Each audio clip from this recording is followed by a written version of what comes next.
Blue Spiral is Asheville's flagship contemporary art gallery. Just in the past year, though, with a new director, they've scaled back presenting newer artists to focus on the work of more than 100 artists already housed in their 3 floors of showrooms. One of those is Charlotte painter and collage artist Isaac Payne. His urban landscapes fuse realism with liberal, dreamlike uses of color and even shape. I'm Matt Peiken, the founding journalist of See Here, covering the arts and culture of Western North Carolina. I met up with Isaac at the First Friday reception in July and talked with him about his approach to art making.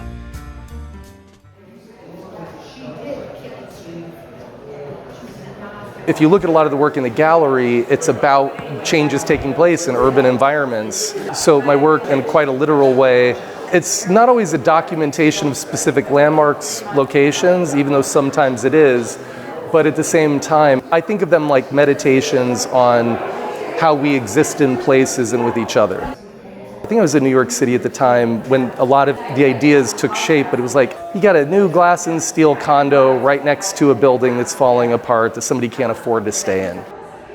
I got interested in collage when I started depicting not just people, but the environments that people are in became a focus, and it became a lot more about the meaning and how the environments impact the people or our perception of them. I work with color in a transparent way where those colors are built up through many layers of glazing. So this is one that I love for color, the one on the right here, because of how the underdrawing can still be seen, the first marks on the whole drawing. And then the ink that's poured and spilling, that kind of was the original texture and color. But then arriving at this place where those shadows become really, really dense. The density of those dark pigments and the coolness of those shadows, and then how the figures are kind of emerging, is something that I kind of love. That piece in particular, I think the idea of gentrification, especially after storms, the way neighborhoods change and how those neighborhoods change has always been a point of interest. And it could be sad or disconcerting how neighborhoods change over time or how people are displaced. The color is something that's so much a feeling, and to me the color is always connected with texture.